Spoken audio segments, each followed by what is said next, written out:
Hi everybody, so here we go. It's time for my Shadow versus NVidia GeForce Now video. Now both these services are cloud game streaming services. So basically what that means is they allow you to play high-end PC games on your low-end hardware. So it enables me to play the latest AAA titles, the latest Call of Duty, if you want a bit of a laugh, I guess you could say Cyberpunk, all that sort of stuff, the latest stuff from Ubisoft and things like that, on my local crappy laptop. And the way it does it is that you've got your local device, be that your laptop or your phone or something like that, or your desktop PC, but the machine that's doing all the hard work is in the cloud. It's in a data center somewhere. And that's doing everything, and then they're streaming the video to you to play, and then you're streaming back your inputs from your keyboard or your controller back to them, and it's going backwards and forth, and it works incredibly well. So both Shadow and NVIDIA's GeForce Now, this is basically how they work, but they are different. So let's talk about those differences. Let's talk about those differences first. So you've got GeForce Now. You can see the GeForce Now app here. And this is a Shadow gaming PC. The way that I like to think about it is that GeForce Now is like a console for PC games, where you have a very large but restricted gaming library, whereas Shadow gaming PCs, cloud gaming PCs, it's a gaming PC. It is your own computer in the cloud, so you can play and install, depending on hard drive space obviously, anything on a Shadow gaming PC that you could install on a local PC, a local gaming PC that you had sitting right next to you now.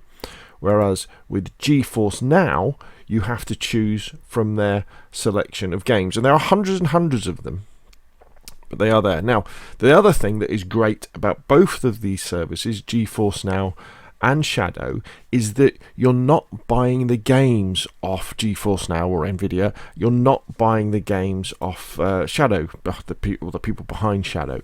You're buying the games off Steam or the Epic Store. So you always own the game. So let's say, for example, NVIDIA decide that GeForce Now, well, we don't want to do it anymore. It didn't make enough money for us. Let's shut it down. You will still own all the games that you've bought, because you don't buy them off these guys. You're buying them off Steam. And exactly the same thing happens with Shadow.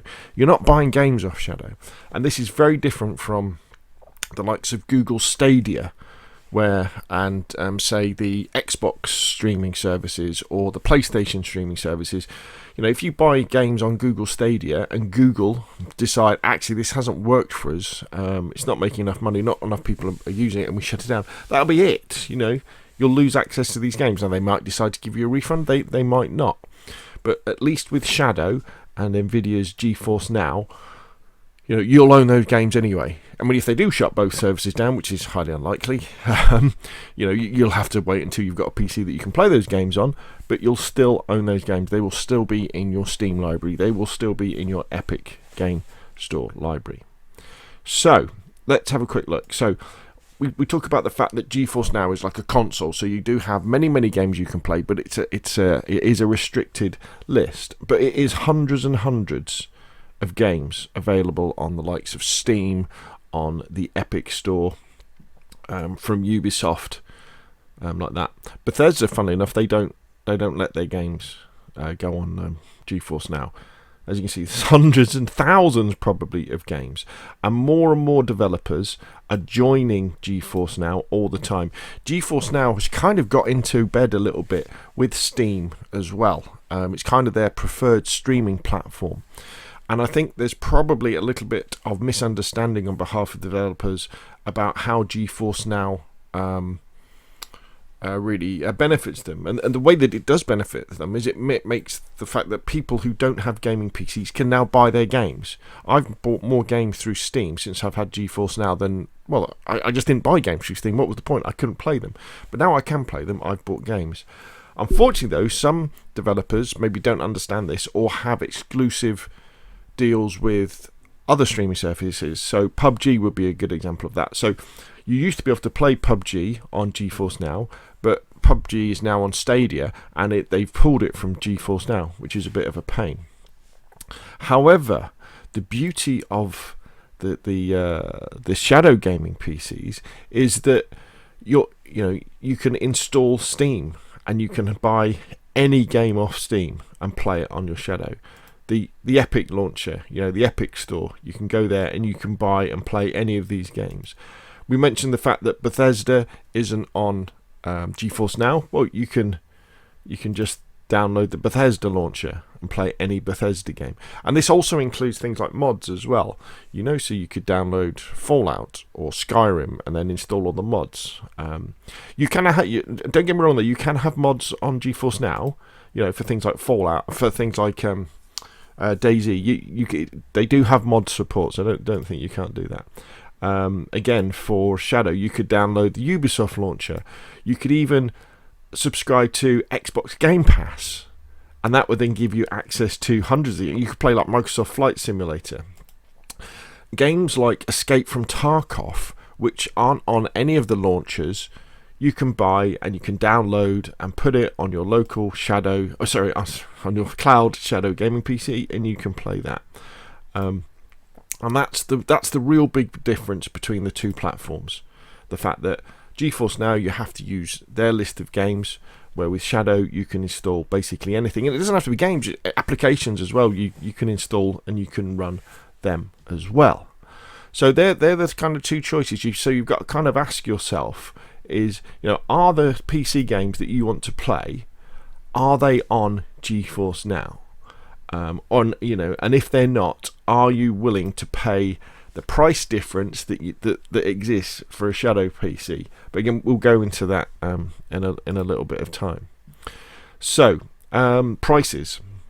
So GeForce Now, they have a free option. You can just join and try it out. And I would recommend, even if you're thinking about subscribing and waiting, because there's a big wait for Shadow PCs. If you're subscribing and waiting for a Shadow PC, you should take out the GeForce Now free option and give it a go. Because this will give you a good idea of how well your internet connection can handle game streaming. I've got a 7-year-old laptop, handles it fine. I play stuff wirelessly from my laptop, which you're not meant to do, on a 2.6 gigahertz Wi-Fi, which you're not meant to do. But most of the games that I want to play work fine. So give the free option a go. And then if you like it, and with the free option, what that means is I think they give you about an hour. Yeah, they have an hour that you can play for, then it disconnects you. Whereas if you pay for access, and at the moment they're doing $24.95 for 6 months. Normally they do a $5 a month, but this gives you you can play for as long as you like. You get to the front of the queue quickly. I've only ever been in a queue once, and that was on the release day for Cyberpunk, when I guess lots of people were playing it.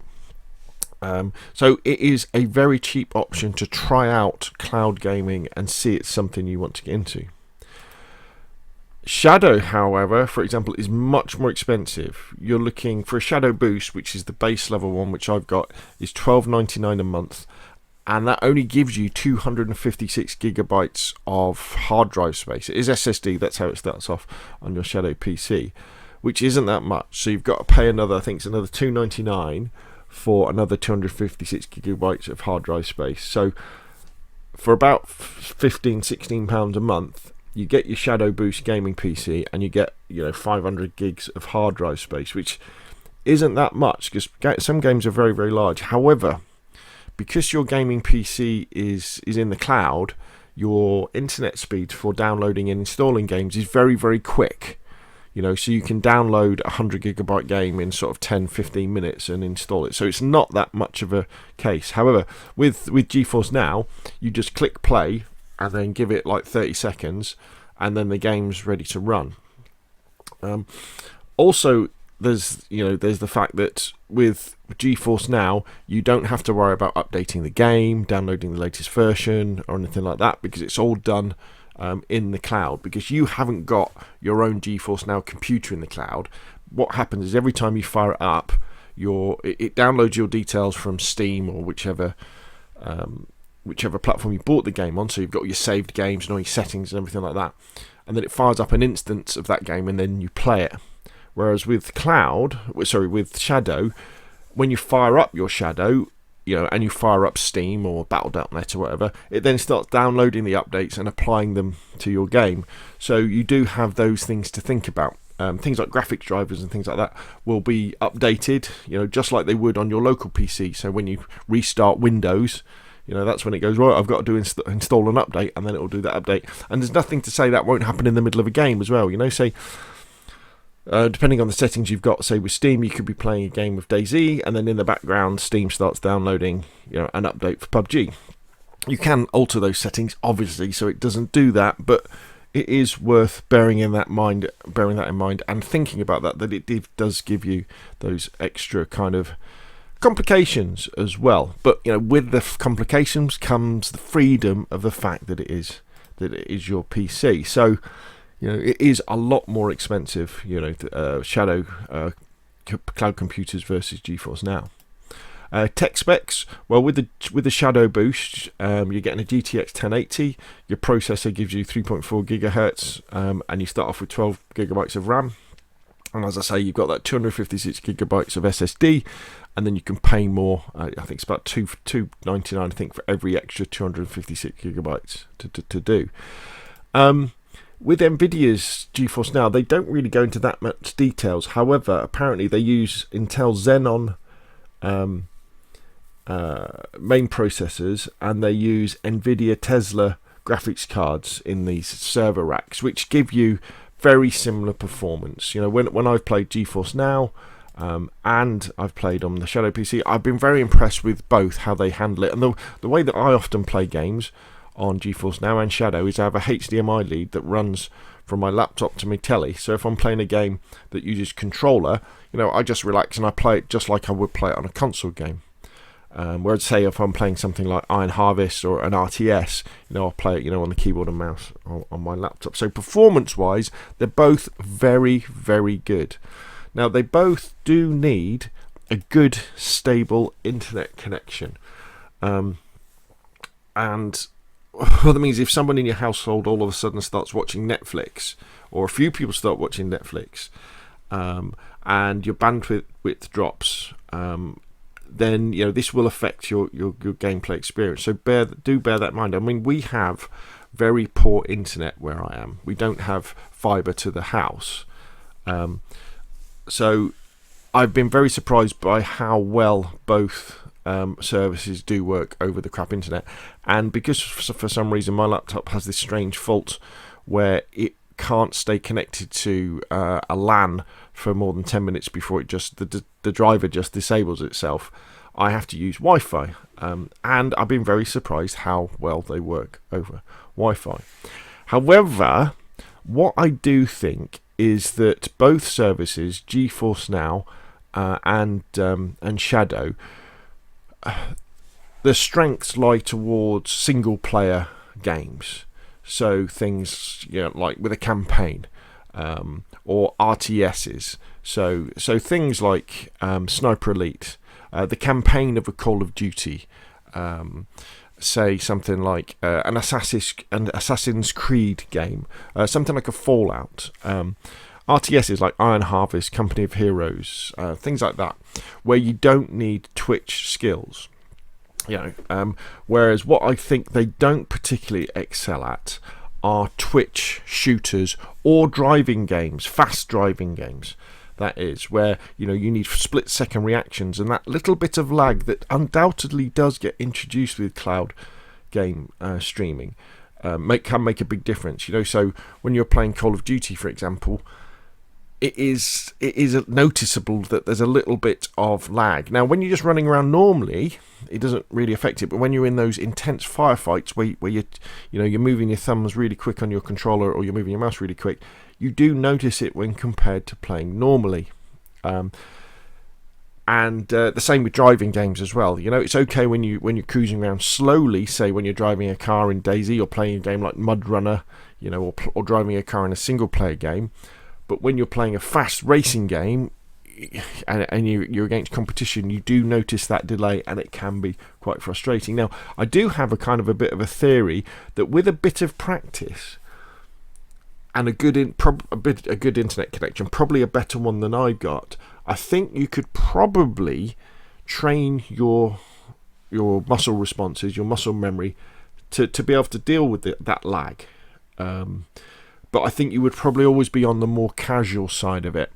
And especially with games like PUBG, where you have this big build-up, and then you have this very important firefights that you have, that if there is a little bit of lag, and you die because of that little bit of lag, or you think you die because of that little bit of lag, that can be very, very interesting. Now, a game that is fun, which is in the middle of this, is games like DayZ, which, although DayZ is an online multiplayer, most of the time it plays like a single-player game, so DayZ is very, very good. So, kind of the games that I would recommend play best on Shadow or GeForce Now are things like, Sniper Elite 4, a single player, Company of Heroes, Iron Harvest, RTSs. It would be games like, Cyberpunk probably plays fine. Mud Runner would play fine. Elite Dangerous would play fine. Assassin's Creed Valhalla, that would play fine. Where other games, say you were playing like, a fast driving game. Is it? I'm trying to think of ones. I don't really play them that much, but you would avoid those. And Call of Duty Warzone, Call of Duty, the multiplayer. The latest one, Black Ops, would kind of probably be a little bit questionable. The experience would probably be better on your console, if you've got one, than playing it through here. So the $1 million question then is, which one should you buy? Should you buy a Shadow, or should you buy a GeForce Now? And for me, it really comes down to where the games are. If all of the games that you want to play, all of the PC games that you want to play, are on GeForce Now, then I would say that's the service of choice, because it works really well and the price is great. What more can you say about that? However, if there are more games that aren't on GeForce Now, that you say Escape from Tarkov is a good example, or PlayerUnknown's Battlegrounds is a great example. Although they are two multiplayer shooters, so whether they actually play that great, I don't know. Or you want that flexibility of being able to install whatever you want, then seriously consider the Shadow gaming PCs. For me, for example, I really want to play games like Company of Heroes, which aren't on GeForce Now. Also, I really want to be able to have a local version of DayZ playing on my Shadow PC that I can then apply mods to and play locally. I mean, it's quite an edge case, this, but with DayZ is an online multiplayer game, and you have to log onto their servers. But if you're into modding and modifications to the game, often you want to be able to play it locally so that you can quickly start and stop your server and change the mods so that you can just do things faster. And I can't do that through GeForce Now, but I can do that with a Shadow gaming PC. However, the big but with the Shadow gaming PC, of course, is that price and the lack of hard drive space. But if you think about it, really, what I will probably do with for the price of let's say the Shadow gaming PC is say £15 a month, I'm pretty sure I'm going to stop subscribing to Xbox Now, because I subscribe to PlayStation Plus, and the Xbox Gold, for online. But I'll probably just ditch the Xbox subscription, and then all of a sudden that price of having a Shadow gaming PC goes down a lot. And remember, you can, as I said before, with Shadow, you can subscribe to the likes of Xbox Game Pass for PC and have access to all these different games, and do that way. There we go. So hopefully that kind of guides you in your choice between GeForce Now, which is like the console for gaming PCs, which has a really great price, but you're kind of limited to a certain extent with your choice of games, even though there are hundreds and hundreds of games on it. And as I say, it's a really good price. And then Shadow gaming, Shadow Cloud gaming PCs, which is your own PC in the cloud. This is your own instance of a PC in the cloud, which is more expensive, does have a long wait to get one, but you've got that versatility of having that PC in the cloud. Right, there we go. Right, if you've got any other questions about GeForce Now versus Shadow gaming PCs, please put them in the description down below. If you've enjoyed the video, hit like. If you want to see more of the same, press subscribe. And of course, I'll see you again soon. Thank you.